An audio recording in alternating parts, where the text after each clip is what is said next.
నమస్తే, welcome to BDD news. ముందుగా headlines.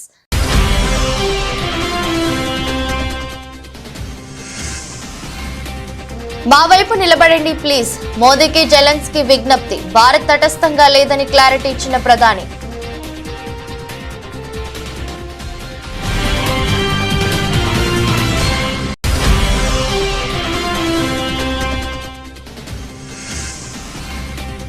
కేంద్ర మంత్రి సింధియాతో సీఎం రేవంత్ రెడ్డి భేటీ.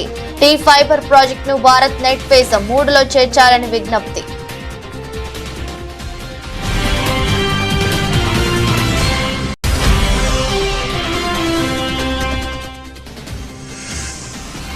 అచ్యుతాపురం సెస్ ప్రమాద బాధితులను పరామర్శించిన జగన్. ప్రమాదం పగలు జరిగినా ప్రభుత్వం నిర్లక్ష్యంగా వ్యవహరించిందని విమర్శ.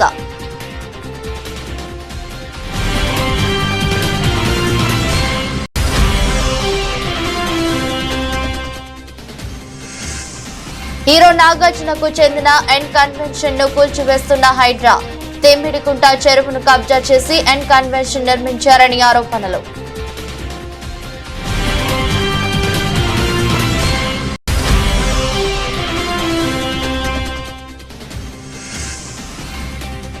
క్రికెట్ కు రిటైర్మెంట్ ప్రకటించిన శిఖర్ ధావన్. ఒక ఎమోషనల్ వీడియో ద్వారా తన నిర్ణయాన్ని ప్రకటించిన గబ్బర్.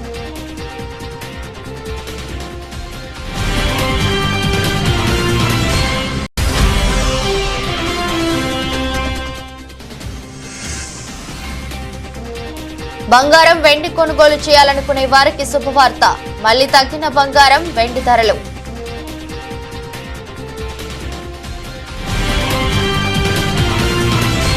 ఉక్రెయిన్ సార్వభౌమత్యం కాపాడుకోవడానికి పోరాడుతున్న తమకు భారత్ అండగా నిలబడాలని ఆ దేశ ప్రెసిడెంట్ వొలోదిమిర్ జెలెన్స్కీ భారత ప్రధాని నరేంద్ర మోదీకి విజ్ఞప్తి చేశారు. తటస్థంగా ఉండొద్దని కోరారు. దీనిపై ప్రధాని మోదీ స్పందిస్తూ భారత్ ఎల్లప్పుడూ శాంతి వైపే నిలబడుతుందని హామీ ఇచ్చారు. ఉక్రెయిన్ రష్యా యుద్ధంలో తాము తటస్థంగా లేమని వివరించారు. యుద్ధాన్ని నిలువరించేందుకు ఎలాంటి సాయానికైనా తాను ముందుంటానని ఈ సందర్భంగా మోదీ పేర్కొన్నారు. ఉక్రెయిన్ పర్యటనలో భాగంగా కీవ్ తో మోదీ స్వాగతించిన జెలెన్స్కీ కన్నీటి పర్యంతం కాగా తానున్నామంటూ మోదీ ధైర్యం చెప్పారు. యుద్ధం కారణంగా చనిపోయిన చిన్నారుల ఫోటోలు చూస్తూ జెలెన్స్కీని హత్తుకొని మోదీ భావోద్వేగానికి లోనయ్యారు. అనంతరం జెలెన్స్కీతో ద్వైపాక్షిక చర్చలు జరిపారు.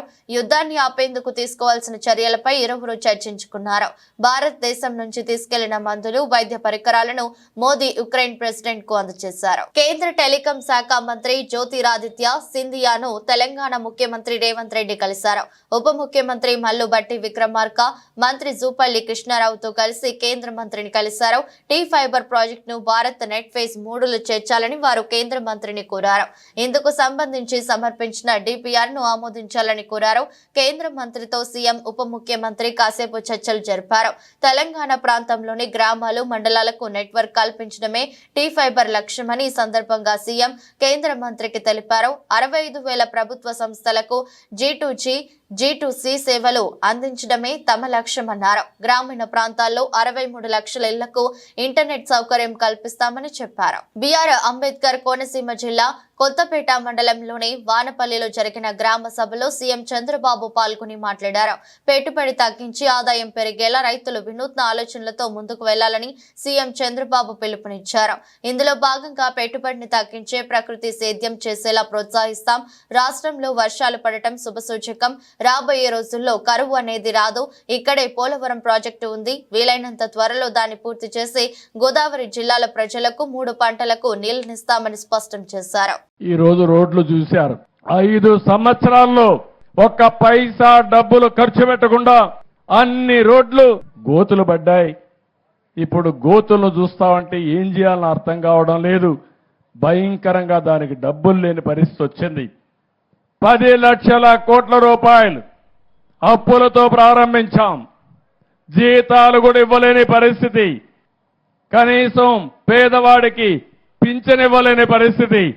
కానీ మనసుంది ఈ ప్రభుత్వానికి. అదే సమయంలో మీరు ఒక మంచి నిర్ణయం చేశారు. ఆ నిర్ణయం 21 మందిని ఎంపీలు గెలిపించారు ఎన్డీఏకి.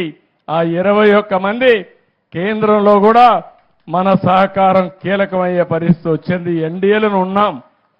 మీరిచ్చిన గుర్తింపు మీ సంక్షేమానికి ఉపయోగించాలని, ఈ రాష్ట్ర అభివృద్ధి కోసం ఉపయోగించాలని ముందుకు పోతున్నాం.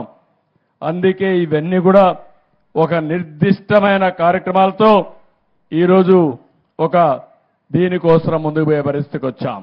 అచ్యుతాపురం సెస్ లోని ఎసెన్షియా ఫార్మా కంపెనీ ప్రమాద బాధితులను వైసీపీ అధినేత జగన్ పరామర్శించారు. ఉషా ప్రైమ్ ఆసుపత్రిలో చికిత్స పొందుతున్న క్షతగాత్రులతో మాట్లాడారు. వాళ్ళ ఆరోగ్య పరిస్థితి ఎలా ఉందో వైద్యులను అడిగి తెలుసుకున్నారు. మెరుగైన వైద్యం అందించాలని డాక్టర్లకు సూచించారు. అనంతరం మీడియాతో జగన్ మాట్లాడుతూ అచ్యుతాపురం ఘటన బాధాకరమని చెప్పారు. ఫార్మా కంపెనీలో పట్టపగలు ప్రమాదం జరిగినా ప్రభుత్వం నిర్లక్ష్యంగా వ్యవహరించిందని విమర్శించారు. కార్మిక శాఖ మంత్రి దగ్గర కూడా వివరాలు లేవని అన్నారు. ప్రమాదంలో ఎంతమంది చనిపోయారో తెలియదని చెప్పారు. బాధితులకు, మృతుల కుటుంబాలకు పరిహారాన్ని వెంటనే ఇవ్వాలని జగన్ డిమాండ్ చేశారు. పరిహారం ఇవ్వకపోతే తానే వచ్చి స్వయంగా ధర్నా చేస్తానని హెచ్చరించారు. బాధితులకు తాను అండగా ఉంటానని చెప్పారు. నేను ఇవాళ ఇప్పటికైనా ఒకటే మాట చెప్తా ఉన్నా, చంద్రబాబు నాయుడుకి ఇదే మాట చెప్తా ఉన్నా. కాంపన్సేషన్ అన్నది ఎంపతితో ఇవ్వాలి, సానుభూతితో ఇవ్వాలి, ఇవ్వాల్సిన సమయంలో ఇవ్వాలి. ఇంతమంది హాస్పిటల్లో ఉన్నారు, వాళ్ళందరికీ ఏ ఒక్కరికి కూడా, ఈ హాస్పిటల్లో ఉన్న వాళ్ళకి ఏ ఒక్కరికి కూడా ఇంతవరకు డబ్బులు ముట్టల. వాళ్ళందరికీ కూడా మనం ఇస్తామని చెప్పిన డబ్బులు వెంటనే ఇప్పించే కార్యక్రమం చేయండి. ఆ ప్రోటోకాల్ ఏదైతే ఉందో ఫ్యాక్టరీ సెక్యూరిటీస్కి సంబంధించి, ఫ్యాక్టరీ సెక్యూరిటీ, పొల్యూషన్ కంట్రోల్కి సంబంధించి ఏదైతే ప్రోటోకాల్ ఎగ్జిస్టెన్స్లో ఉందో ఆ ప్రోటోకాల్ను కనీసం ఇప్పటి నుంచి అన్నా కనీసం మానిటర్ చేసే దిశగా అడుగులు వేయండి. ఇటువంటి మళ్ళీ పునరావృతం కాకుండా చేసే కార్యక్రమాలు చేయండి. ఆ ఫ్యాక్టరీకి సంబంధించి ఏం జరిగిందో లోతైన ఎంక్వైరీ చేయండి. అడిగినప్పుడు నేను ఇక్కడ బాధితులను పరామర్శించినప్పుడు, బాధితులను అడుగుతా ఉన్నప్పుడు నేను అడిగా. ఆ ఫ్యాక్టరీకి సంబంధించిన విషయాలకు సంబంధించి కూడా తెలుసుకునే ప్రయత్నం చేశా. ఫ్యాక్టరీలో ఏం జరుగుతూ ఉంది, ఫ్యాక్టరీలో SOPs బాగానే పాటించే వాళ్ళ, ఫ్యాక్టరీలో పొల్యూషన్ కంట్రోల్ అనేది స్టాండర్డ్ మెయింటెనెన్స్ చేసే వాళ్ళ అని కూడా అడిగా. అవన్నీ కూడా బాగానే జరిగేటివే అన్న, బాగానే జరిగేటివే, కానీ ఇది ఎందుకు జరిగిందో తెలియదన్నా అని చెప్పి చెప్తా ఉంటాను. నేను ఫ్యాక్టరీలకు సంబంధించి వాళ్ళని ఏదో యాజమాన్యానికి సంబంధించి ఎవరన్నా కానీ ఆ యాజమాన్యం వాళ్ళు ఏదో తప్పులు పట్టాలని, ఇంకోటి పట్టాలని నేనేం చెప్పడం నా. బట్ లోతైన ఎంక్వైరీ అయితే జరగాలి. ఎందుకు తప్పు జరిగిందో తెలుసుకోవాలి. తెలుసుకొని ఇటువంటి మళ్ళీ పునరావృతం కాకుండా అటువంటివన్నీ కూడా చెక్స్ పెట్టి దాన్ని బ్లాక్ చేయాలి. ప్లస్ ప్రోటోకాల్ ఏదైతే ఎగ్జిస్టెన్స్లో ఉందో దాన్ని ఇంప్లిమెంట్ చేసే కార్యక్రమం జరగాలి. అప్పుడు మిగిలిన ఫ్యాక్టరీలలో కూడా ఆటోమేటిక్లీ ఎప్పుడైతే చెక్స్ అనేటివి ఎప్పుడైతే రెగ్యులర్గా, పీరియాడికల్గా జరగడం మొదలు పెడతాయో అప్పుడు న్యాచురల్గా సేఫ్టీ పారామీటర్స్ పెంచడం జరుగుతుంది. సేఫ్టీ పారామీటర్స్ ఎప్పుడైతే పెరుగుతాయో అప్పుడు ఇటువంటి ఘటనలు జరగకుండా పోతాయి. తన ఇల్లు FTL లో గాని బఫర్ జోన్ లో గాని ఉన్నట్టయితే వెంటనే కూల్చివేయాలని హైడ్రా కమిషనర్ రంగనాథ్ ను ఆదేశిస్తున్నట్టు రెవెన్యూ శాఖ మంత్రి పొంగులేటి శ్రీనివాస్ రెడ్డి స్పష్టం చేశారు. ఇక ఒక్క ఇటుక బఫర్ జోన్ లో ఉన్న ఇల్లు మొత్తం కూల్చేయాలని సూచించారు. తన ఇల్లు నిబంధనలకు విరుద్ధంగా ఉన్నదంటూ బీఆర్ఎస్ నేతలు బురద చల్లే ప్రయత్నం చేస్తున్నారని ఆరోపించారు. దీనిపై స్పష్టత ఇవ్వాల్సిన బాధ్యతపై తనపై ఉన్నదని చెప్పారు. రెవెన్యూ మంత్రి ఇల్లు హిమాయత్ సాగర్ FTL లో బఫర్ జోన్ లో ఉన్నదని అంటున్నారు. నేను ఛాలెంజ్ విసురుతున్నా. హైడ్రా కమిషనర్ రంగనాథ్ ను ఆదేశిస్తున్నాను. మాజీ మంత్రులు హరీష్ రావు, KTR ఇంకా ఎంతమంది వస్తారో రమ్మనండి. అందరిని తీసుకెళ్లి నా ఇల్లు కొలవండి. ఒకవేళ నా ఇల్లు FTL లో బఫర్ జోన్ లో ఉన్నదని తేలితే మొత్తం కూలగొట్టండి. ఒక్క ఇటుక పెడ్డ ఇన్నా సరే మీరే కూలగొట్టండి. ఇది నా ఛాలెంజ్ అని స్పష్టం చేశారు. బీఆర్ఎస్ నేతలు తన సవాల్ను స్వీకరించాలని డిమాండ్ చేశారు. ఎవరు నిబంధనలకు వ్యతిరేకంగా ఇల్లు నిర్మించినా కూలగొడతామని హెచ్చరించారు. ఇక మాటకు ముందు, మాటకు మధ్య, మాటకు చివర రెవెన్యూ మంత్రి ఇల్లు హిమాయత్ సాగర్ FTL లో ఉంది. రెవెన్యూ మంత్రి ఇల్లు హిమాయత్ సాగర్ బఫర్ జోన్ లో ఉంది. రెవెన్యూ మంత్రి ఇల్లు ఎట్లుంది అట్లుంది అని ఆనాటి MIUD మినిస్టర్ గారు వారి తొత్తులు ఇతరత్రా మాట్లాడుతున్నారు. నేను ఈ వేదిక ద్వారా ఒకటే ఛాలెంజ్ ఇస్తున్నాను.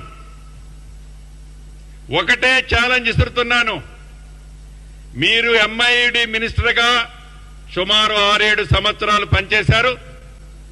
మీ బావ హరీష్ రావు గారు ఇరిగేషన్ మంత్రిగా 5 సంవత్సరాలు పైచిలకు పనిచేశారు. ఈ వేదిక మీద నుంచి హైడ్రా అధికారి రంగనాథ్ గారిని ఆదేశిస్తున్నాను. ఈ ఇద్దరు మాజీ మంత్రులు అంటే ఒకరు ఇరిగేషన్ శాఖ మంత్రివర్యులు, రెండో వారిలో ఎంఐయుడి మంత్రివారు, వీరికి డబ్బాలు కొట్టే కొన్ని యూట్యూబులు, యూట్యూబులు, వారికి సంబంధించిన సంస్థలు, వ్యవస్థలు, మీరు ఎంతమంది వస్తున్నారో అంతమందిని ఎంట పెట్టుకొని, రంగనాథ్ గారు నేను ఇక్కడి నుంచి మిమ్మల్ని ఆదేశిస్తున్నాను, రేపు వెళ్తారా ఎల్లుండి వెళ్తారా, వాళ్ళనే ఒక కొత్త టేబు కొనుక్కొని రమ్మనండి. టేబు కొనుక్కొచ్చి నా ఇల్లు ఎఫ్టీఎల్లో ఉన్న బఫర్ జోన్ లో ఉన్న చివరికి ఒక ఇటుక పెడ్డ ఉన్నా ఎమ్మటే పడగొట్టండి. ఇల్లు మొత్తం దాంట్లో ఉంటే ఇల్లు మొత్తం పడగొట్టండి. This is my challenge, Ponguleti challenge. మహిళా కమిషన్ విచారణకు బీఆర్ఎస్ వర్కింగ్ ప్రెసిడెంట్ కేటీఆర్ హాజరయ్యారు. పార్టీ మహిళా నేతలతో కలిసి హైదరాబాద్ తెలంగాణ భవన్ నుంచి బయలుదేరిన కేటీఆర్ ట్యాంక్ బండ్లోని బుద్ధా భవన్ లో ఉన్న మహిళా కమిషన్ కార్యాలయానికి చేరుకున్నారు. అయితే కేటీఆర్ ను మాత్రమే ఆఫీసులోకి అనుమతించిన పోలీసులు బీఆర్ఎస్ మహిళా కార్పొరేటర్లు నాయకులను అడ్డుకున్నారు. దీంతో వారు ఆందోళన చేపట్టారు. ప్రభుత్వానికి వ్యతిరేకంగా నినాదాలు చేశారు. అయితే అదే సమయంలో కాంగ్రెస్ మహిళా కార్యకర్తలు కూడా అక్కడికి చేరుకున్నారు. ఇరు వర్గాలు పోటీ నినాదాలు చేసుకున్నారు. ఒకరినొకరు తీసుకోవడంతో ఒక్కసారిగా ఉద్రిక్త పరిస్థితి ఏర్పడింది. వారిని అదుపు చేయడానికి పోలీసులు శ్రమించాల్సి వచ్చింది. ఈ క్రమంలో మహిళా కమిషన్ కార్యాలయం వద్ద మహిళా కాంగ్రెస్ రాష్ట్ర అధ్యక్షురాలు బైఠాయించారు. మహిళలకు కేటీఆర్ క్షమాపణలు చెప్పాలని డిమాండ్ చేశారు. మరోవైపు కమిషన్ కార్యాలయం లోపల కేటీఆర్ కి మహిళా కమిషన్ సభ్యులు రాఖీలు కట్టారు. గతంలో మంత్రిగా ఉన్నప్పుడు కేటీఆర్ ప్రత్యేకంగా ఇచ్చిన నిధులతో కార్యాలయాన్ని అద్భుతంగా రెనోవేట్ చేయించుకున్నామని మహిళా సభ్యులు గుర్తు చేశారు. కావలి అభివృద్ధి కోసం నిరంతరం పరితపిస్తున్న వ్యక్తి కావలి ఎమ్మెల్యే దగ్గుమాటి వెంకట కృష్ణారెడ్డి అని ఉదయగిరి మాజీ ఎమ్మెల్యే తెలుగుదేశం పార్టీ జాతీయ ఉపాధ్యక్షులు బొలినేని రామారావు అన్నారు. శనివారం కావలి ఎమ్మెల్యే కావ్య కృష్ణారెడ్డితో కలిసి కావలి పట్టణంలోని 100 అడుగుల ఎత్తులో జాతీయ జెండా I love my Kavali icon ప్రదేశాన్ని తిలకించారు. మహానీయుల చిత్రపటాలు, గత శాసనసభ్యుల చిత్రపటాలను చూసి అద్భుతమని కొనియాడారు. అధ్వానంగా ఉన్న ముసునూరు రోడ్డు పనులు చేపట్టి అందరి ప్రశంసలు అందుకున్న కృష్ణారెడ్డి భవిష్యత్తులో మరెన్నో అద్భుతాలు సృష్టిస్తాడని, కావలిని కనకపట్నం చేస్తాడని మాజీ ఎమ్మెల్యే తెలిపారు.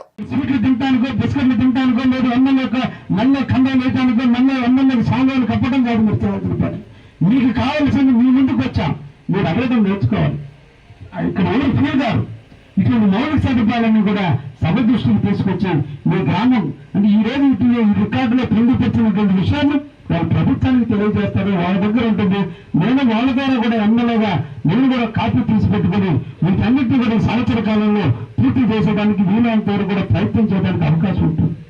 ఇంకా అదేవిధంగా 4వ అంశం, మీ వ్యక్తిగతంగా మీరు ఇక్కడ చాలా వేస్తున్నారు, లేదంటే ఇక్కడ పూల తోటలు వేస్తున్నారు, ఇక్కడ ఇంకా రకరకాల కూరగాయలు వేస్తున్నారు. మీరందరూ కూడా స్ప్రింక్లర్స్ కావాలి, మీకు కావాల్సినట్టు తెప్పరి సేద్యం ఇక్కడ నడుస్తుంది, లేదంటే ఇంకా రకరకాల వ్యవసాయాలు చేస్తున్నారు. వాటికి సంబంధించినటువంటి వ్యక్తిగతాలు మీరు మామిడి తోట వేస్తా ఆ గుంట తోటానికి ఖర్చు కావాలా, ఖర్చు ఉన్నారు చేసిన వాళ్ళు డబ్బులు ఇస్తారు, వాళ్ళ చోట డబ్బులు ఇస్తారు, మనకు మిగులుతుంది. అందుకని ఇటువంటి సౌకర్యాలను కల్పించేందుకు ఈ రోజు రాష్ట్ర ప్రభుత్వం తీసుకున్న కార్యక్రమం ఇది. కాబట్టి దీన్ని సద్వినియోగం చేసుకోండి. ఏదో రామకృష్ణ, లేదంటే రంగారావు, లేదా ఇంకొక తాతయ్య, ఇంకొక ఆయన కాదు, రవీంద్ర కాదు, అందరూ ఆలోచించండి. మీ గ్రామ అభివృద్ధి కోసం మీరు అడగండి, అడిగి చేపించుకోండి అని చెప్పి సందర్భంగా మిమ్మల్ని అందరూ కూడా కోరుకుంటూ, గంట కాదు 2 గంటల అధికారులు ఇక్కడ కూర్చుంటారు వారి ముందని మనకు సేవ చేయడానికి. రైతులకు ఇచ్చిన హామీ మేరకు ముఖ్యమంత్రి రేవంత్ రెడ్డి 2 లక్షల రుణమాఫీ చేస్తున్నారని, ఏవైనా సాంకేతిక కారణాల వల్ల రుణమాఫీ కాని రైతులు ఆందోళన చెందవద్దని కాంగ్రెస్ పార్టీ నాయకులు తెలిపారు. మెదక్ జిల్లా వెల్దుర్తి మండల కేంద్రంలో కాంగ్రెస్ పార్టీ నాయకులు మీడియా సమావేశం నిర్వహించారు. 10 సంవత్సరాలు పాలించిన బీఆర్ఎస్ పార్టీ రైతులకు చేసిందేమీ లేదని విమర్శించారు. రుణమాఫీ చేస్తున్న ముఖ్యమంత్రిపై దుమ్మెత్తిపోయడం సబబు కాదని హెచ్చరించారు. ఏదైతే మీరు ధర్నాకు దిగినరో మీరు గుండెల మీద చేసుకొని మాట్లాడాలి. 10 సంవత్సరాలు అవుతుంది మీ గవర్నమెంట్లో మీరు ఉన్నారు, రుణమాఫీ చేసే తెలివి లేదు. కేజీ టు పీజీ అన్నారు, ఇచ్చిర్రా? ఆ తెలివి లేదు. దళిత బంధు అంటివి, ఏదో ఒకళ్ళిద్దరు చూపిస్తే ఆశ పెడితే కథం చేస్తే. గిరిజన బంధు అంటివి, ఏమన్నా ఇచ్చినావా? మీరు ఏం చేసిర్రా అని చెప్పి రోడ్ల మీద కొంచెం ధర్నా చేస్తున్నారు. పూసేగాడి వచ్చి మేసేగాడిని తడిదెంగినట్టు ఇంత మంచిగా ఇస్తున్న గవర్నమెంట్ని పట్టుకొని వచ్చి మీరు ప్రయాస చేసి రోడ్ల మీదకి వచ్చి ధర్నాలు చేస్తే మీకు ఎవరు సహకరిస్తారు? మీ ఎంబడి నిన్న ఎవరున్నారు రైతులు మీ దగ్గర? మీరు ఇది గమనించాలి. ఏదైనా చేయాలన్నా కాంగ్రెస్ ప్రభుత్వం ఏం చేస్తుంది?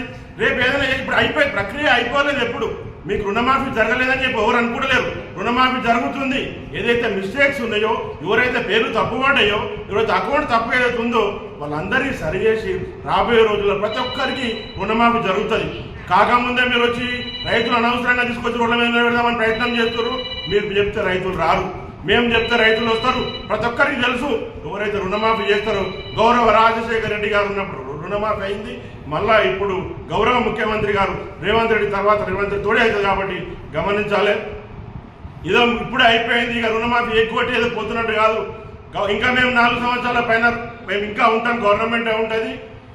రాబోయే రోజుల ప్రక్రియ ఏదైతుందో తప్పుల తడక ఉన్న చిన్న చిన్న మిస్టేక్స్ క్లియర్ చేస్తామని చెప్పి చెక్ చేస్తూ, మీరు ఇంతకుముందు ₹1,00,000 ఇస్తామన్న రుణమాఫీ ఏదని సంపూర్ణంగా ఎప్పుడు చేయలేదు. మీకు ఎక్కడ ఎక్కువ ఉన్నదండి? మీకు హక్కే లేదు. మీరు వచ్చి మీరు రాస్తారా పోయానికి ధర్నా చేసి హక్కే మీకు లేదు. మీ దగ్గర ఉన్న 15-20 మంది మీరైతే రేపు ఉన్నారు, అన్ని తెల్లపాటల్లో ఉన్నారు, కానీ ఎవరన్నా రైతులు లేరు. సరే గృహజ్యోతి అని చెప్పారు, ఇంకోటి గ్యాస్ సిలిండర్ల డబ్బులు రాలేవనేది చెప్తున్నారు. అది తప్పు. 99 మందికి వచ్చినాయి. ఏదైనా ఒకటి మిస్టేక్ అయి ఉండొచ్చు అందులో. అది కూడా దాని విషయం దాన్ని పెద్ద చేసి పెట్టే అవసరం లేదు. ఏదైనా సరే పేరు, అకౌంట్ నంబరు అట్లాంటి చిన్న చిన్న తప్పులునే తప్పితే మిగతా ఎలాంటి తప్పులు ఉన్నాయి. కావాల్సి గవర్నమెంట్ చేసి మోసం చేసేది లేదు. అందరికీ తెలుసు. మీ గవర్నమెంట్ రాగానే వాడు ఏదో ఇల్లు ఖాళీ చేసుకొని పోయినట్టుగా ఉన్న కాడికి ఫర్నిచర్ సహా ఖాళీ చేసుకొని పోయారు. ఆర్థిక సంక్షోభం ఉన్నా కానీ ప్రతి ఒక్క సంక్షేమ పథకాలు అందే విధంగా కృషి చేస్తున్నారు. చిత్తూరు జిల్లా శాంతిపురం మండలంలోని తోపుచేను గ్రామంలో జూన్ 6వ తేదీన షర్మిల ఇంట్లోకి రాత్రిపూట చొరబడిన 5 మందిని అరెస్ట్ చేసినట్లు డీఎస్పీ పార్థసారథి తెలిపారు. ఆయన మాట్లాడుతూ ఇంట్లో ఒంటరిగా ఉన్న షర్మిలను చేతులు కాళ్లు కట్టి ఆమెను బంధించి మెడలోని చైన్ మరియు హోండా డియో ద్విచక్ర వాహనాన్ని చోరీ చేశారని తెలిపారు. మహిళ అరవడంతో తన కొడుకు ఇంటిపై నుంచి కిందకి రావడంతో దోపిడీకి పాల్పడిన వారు పరారయ్యారన్నారు. షర్మిల ఇచ్చిన ఫిర్యాదు మేరకు కేసు నమోదు చేసి దర్యాప్తు చేపట్టామన్నారు. చోరీ కేసును ఛేదించేందుకు కుప్పం రూరల్ సీఐ మల్లేష్ యాదవ్ ఆధ్వర్యంలో ప్రత్యేక టీంలను ఏర్పాటు చేసి దొంగతనానికి పాల్పడిన 5 మందిని అరెస్ట్ చేశామన్నారు. నిందితుల వద్ద నుండి చోరీకి గురైన బంగారు చైను మరియు ద్విచక్ర వాహనాన్ని స్వాధీనం చేసుకున్నామని తెలిపారు. ఒంటరిగా ఉన్న మహిళలు కానీ ఎవరైనా ఒంటరి వ్యక్తులు ఇలాగా ఇంట్లో ఒంటరిగా ఉన్నప్పుడు తగిన జాగ్రత్తలు తీసుకోండి.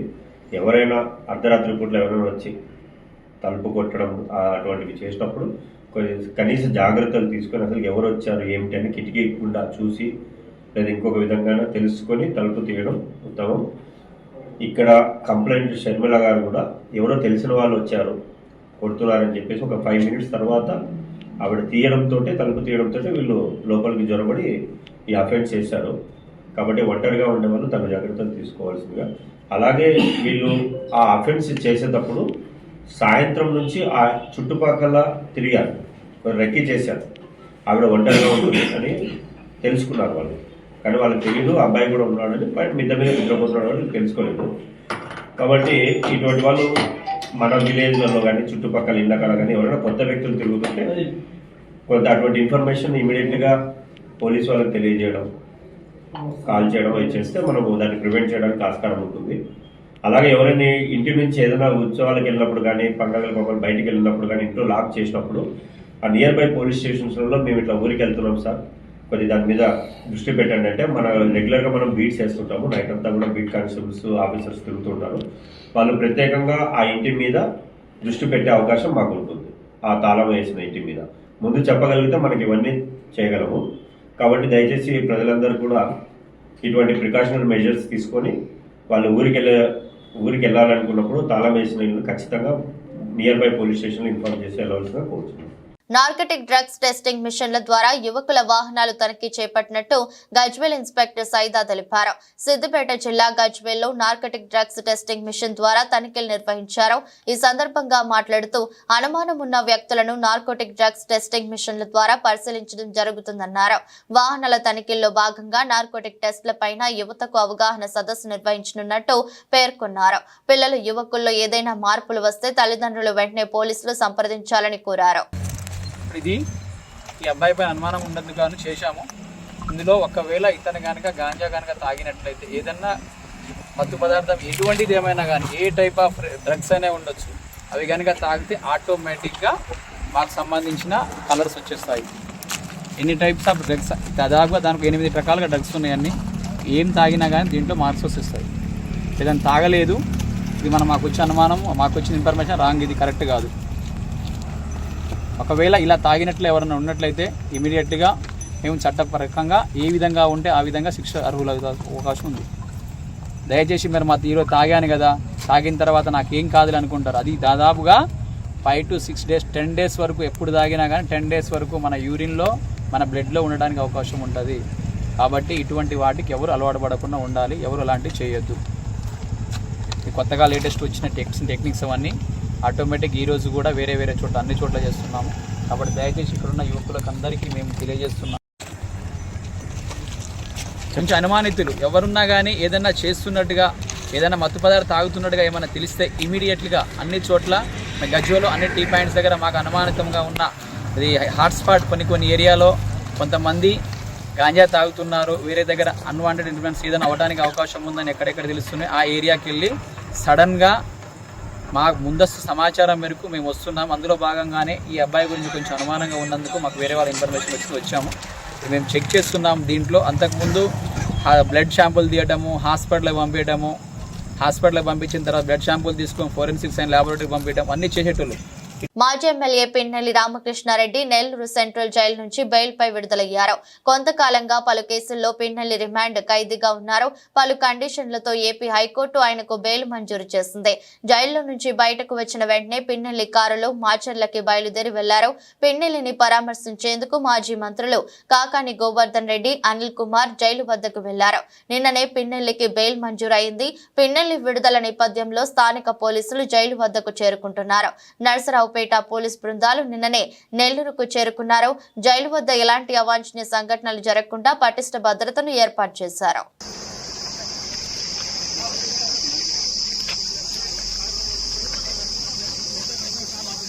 అక్రమ నిర్మాణాలపై Hyderabad disaster response and assets monitoring and protection కొరాడా చూపిస్తోంది. అక్రమ నిర్మాణాల కూల్చివేతను హైడ్రా కొనసాగిస్తోంది. ఈ క్రమంలో మాదాపూర్లోని ఎన్ కన్వెన్షన్ ను హైడ్రా అధికారులు కూల్చివేస్తున్నారు. భారీ బందోబస్తు నడుమ శనివారం అధికారులు కూల్చివేత పనులు ప్రారంభించారు. తమ్మకుంటలో చెరువును ఆక్రమించి 3 ఎకరాల్లో సినీ నటుడు నాగార్జున ఎన్ కన్వెన్షన్ సెంటర్ నిర్మించారని పేర్కొంటూ పక్క ఆధారాలతో హైడ్రా కమిషనర్ కు ఫిర్యాదు వచ్చిన నేపథ్యంలో అధికారులు ఈ చర్యలు చేపట్టారు. హైదరాబాద్ లో గత కొన్ని రోజులుగా హైడ్రా అక్రమ నిర్మాణాలపై ప్రత్యేక చర్యలు చేపట్టింది. అక్రమ కట్టడాలు గుర్తించి వెంటనే కూల్చివేస్తోంది. తాజాగా బీఆర్ఎస్ వర్కింగ్ ప్రెసిడెంట్ మాజీ మంత్రి కేటీఆర్ కు చెందినదిగా భావిస్తున్న జవ్వాడ ఫామ్ హౌస్ సైతం అక్రమ నిర్మాణం అంటూ కూల్చివేతకు అధికారులు సిద్ధమవగా దానికి వ్యతిరేకంగా న్యాయస్థానాన్ని ఆశ్రయించిన విషయం తెలిసిందే. సెలబ్రిటీలు, ప్రముఖుల అక్రమ నిర్మాణాలను సైతం హైడ్రా కూల్చివేతకు రంగం చేస్తుండటం హాట్ టాపిక్ గా మారింది. నేచురల్ స్టార్ నాని కాలినడకన తిరుమలకు వెళ్లారు. సతీమణి అంజనా, తనయుడు అర్జున్ తో అలిపిరి నుంచి మెట్ల మార్గంలో తిరుమల చేరుకున్నారు. వారితో పాటు సరిపోదా శనివారం సినిమా కథానాయక అరుల్ మోహన్ కూడా ఉన్నారు. అనంతరం వారు తిరుమలేశ్వరుని దర్శించుకున్నారు. వివేక్ ఆత్రేయ దర్శకత్వంలో నాని నటించిన సరిపోదా శనివారం చిత్రం ఈ నెల 29న విడుదల కానుంది. ఇందులో gang leader fame Priyanka Arul Mohan female lead role చేస్తోంది. ఇటీవలే విడుదల చేసిన ట్రైలర్ కు మంచి స్పందన వస్తోంది. ఈ సినిమా ప్రీ రిలీజ్ ఈవెంట్ ను ఆగస్టు 24న గ్రాండ్ గా నిర్వహించనున్నారు. యూనిక్ యాక్షన్ ఎంటర్టైనర్ వస్తున్న ఈ చిత్రంలో ఎస్ఎస్జే సూర్య కీలక పాత్రలు నటిస్తున్నారు. ఈ మూవీకి Jakes Bejoy music, background score అందిస్తున్నారు. డివివి ఎంటర్టైన్మెంట్ బ్యానర్ పై వస్తున్న ఈ మూవీ ఇతర భాషల్లో సూర్య సాటర్డే టైటిల్ తో విడుదలవుతోంది. Team india star cricketer Shikhar Dhawan సంచలన నిర్ణయం తీసుకున్నారు. క్రికెట్ కు గుడ్ బై చెప్పాడు. అంతర్జాతీయ దేశవాళీ క్రికెట్ నుంచి రిటైర్ అవుతున్నట్లు ప్రకటించారు. ఈ మేరకు గబ్బర్ ఒక ఎమోషనల్ వీడియోను విడుదల చేశారు. కాగా ధావన్ తీసుకున్న ఈ నిర్ణయం ఇప్పుడు క్రికెట్ అభిమానులకు ఒక్కసారి షాకింగ్ గా మారిందని చెప్పాలి. అయితే యువ క్రికెటర్ల రాకతో చాలా కాలంగా గబ్బర్ కు టీమిండియాలో చోటు దక్కని విషయం తెలిసిందే. ఈ నేపథ్యంలోనే అంతర్జాతీయ క్రికెట్ కు వీడ్కోలు పలుకుతాడని ప్రచారం జరిగింది. అనుకున్నట్టే ఇప్పుడు తన నిర్ణయాన్ని ప్రకటించాడో భారత్ కోసం ఆడాలని ఎంతో కష్టపడ్డాను, తప్పించాను. అది సాకారమైంది. ఈ ప్రయాణంలో నాకు ఎంతో మంది అండగా నిలిచారు. నా కుటుంబం, చిన్ననాటి కోచ్ ఇంకా పలువురి వల్ల ఈ స్థాయికి వచ్చాను. దేశం తరపున ఆడినందుకు ఎంతో గర్వంగా, ఆనందంగా ఉంది. ఇప్పుడు నేను అంతర్జాతీయ డొమెస్టిక్ క్రికెట్ నుంచి రిటైర్మెంట్ ప్రకటిస్తున్నాను. నా క్రికెట్ ప్రయాణంలో ఈ అధ్యాయాన్ని ముగిస్తున్నాను. లెక్కలేనన్ని మధుర జ్ఞాపకాలను, కృతజ్ఞతా భావాన్ని నా వెంట తీసుకువెళ్తున్నాను. నాకు అవకాశాలు ఇచ్చిన బీసీసీఐ, అలాగే నాకు ప్రేమను పంచి అండగా నిలిచిన ప్రతి ఒక్కరికి కృతజ్ఞతలు. జై హింద్ అని వీడియోలో ధావన్ చెప్పుకొచ్చారు. नमस्कार सभी को। आज एक ऐसे मोड़ पर खड़ा हूं जहां से पीछे देखने पर सिर्फ यादें ही नजर आती हैं और आगे देखने पर एक पूरी दुनिया। मेरी हमेशा से एक ही मंजिल थी, इंडिया के लिए खेलना, और वो हुआ भी, जिसके लिए मैं कई लोगों का शुक्रगुजार हूं। सबसे पहले मेरी फैमिली, मेरे बचपन के कोच तारिक सेना जी, मदन शर्मा जी, जिनके अंडर मैंने क्रिकेट सीखी, फिर मेरी टीम जिसके साथ साथ मैं सालों खेला।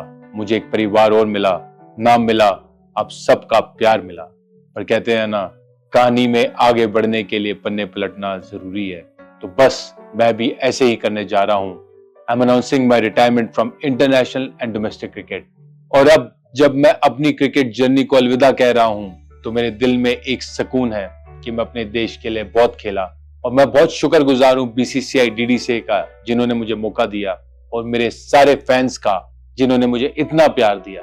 और मैं बस खुद से यही कहता हूं कि भाई, तू इस बात से दुखी मत हो कि तू अपने देश के लिए फिर नहीं खेलेगा, पर इस बात की खुशी अपने पास रख कि तू अपने देश के लिए खेला। और ये मेरे लिए सबसे बड़ी बात है, मैं खेला। బంగారం, వెండి కొనుగోలు చేయాలనుకునే వారికి శుభవార్త. ఎందుకంటే ఈ రోజు కూడా బంగారం, వెండి ధరలు భారీగా తగ్గుముఖం పట్టాయి. దీంతో మార్కెట్లో వీటి ధరలు మరింత చౌకగా మారాయి. ఈ క్రమంలో ఢిల్లీలో ఉదయం 6:25 నాటికి 24 క్యారెట్ల బంగారం ధర 10 గ్రాములకు 570 తగ్గి 72,790కు చేరుకుంది. 22 క్యారెట్ల బంగారం ధర 10 గ్రాములకు 66,740కి చేరింది. మరోవైపు విజయవాడ, హైదరాబాద్ 24 క్యారెట్ల బంగారం ధర 10 గ్రాములకు 72,640కి చేరింది. 22 క్యారెట్ల బంగారం ధర 10 గ్రాములకు 66,590కి చేరింది. ఇదే సమయంలో వెండి ధర కిలోకు 100 తగ్గింది. ఈ నేపథ్యంలో ఢిల్లీలో కిలో వెండి ధర 86,600కు చేరుకుంది. వార్తలు ముగించే ముందు మరోసారి హెడ్లైన్స్.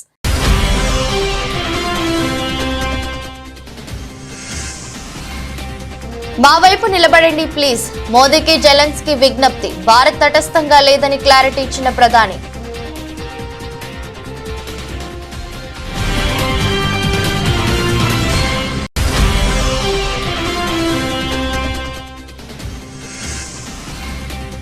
కేంద్ర మంత్రి సింధియాతో సీఎం రేవంత్ రెడ్డి భేటీ.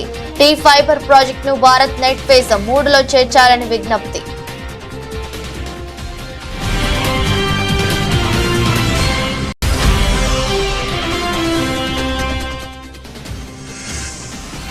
అచ్యుతాపురం సెస్ ప్రమాద బాధితులను పరామర్శించిన జగన్. ప్రమాదం పగలు జరిగినా ప్రభుత్వం నిర్లక్ష్యంగా వ్యవహరించిందని విమర్శ.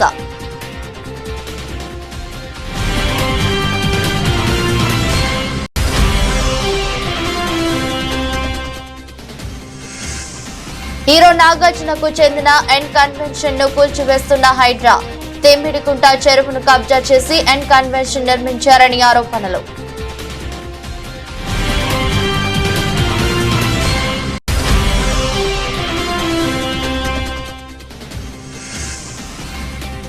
క్రికెట్ కు రిటైర్మెంట్ ప్రకటించిన శిఖర్ ధావన్.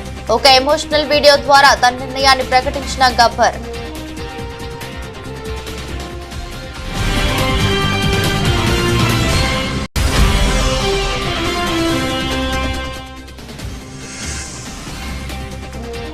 బంగారం, వెండి కొనుగోలు చేయాలనుకునే వారికి శుభవార్త.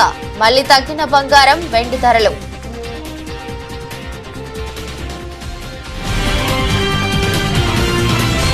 ఇది బులెటిన్. మరో బులెటిన్లో మళ్ళీ కలుద్దాం. అంతవరకు సెలవు. నమస్కారం.